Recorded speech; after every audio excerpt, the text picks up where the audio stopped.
குரோனோஸினுடைய காலகட்டத்திலே தோல்விகள் வரலாம், சிங்க கபியில போட வேண்டிய சூழ்நிலைமைகள் வரலாம்.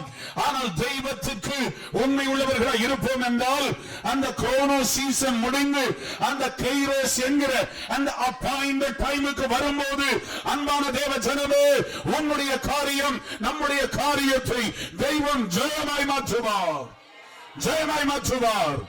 காரியங்கள் ஜெயமாய் மாற வேண்டுமா, ஆசீர்வாதமாய் மாற வேண்டுமா, காத்திருக்க வேண்டிய காலத்திலே உண்மையாய் வாழ வேண்டும், உத்தமமாய் வாழ வேண்டும், நீதிகேடு செய்யாம வாழணும், பொய் சொல்லாம வாழணும், களவு செய்யாம வாழணும், கள்ளத்தனம் பண்ணாம வாழணும், கெட்ட வார்த்தை பேசாம வாழணும், மற்றவர்களை குறித்து அவதூறாய் பேசாமல் வாழணும். ஹல்லேலூயா.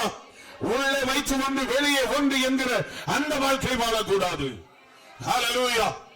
நான் அவருக்கும் என்பதை குற்றமற்றவனாய் காணப்பட்டேன்.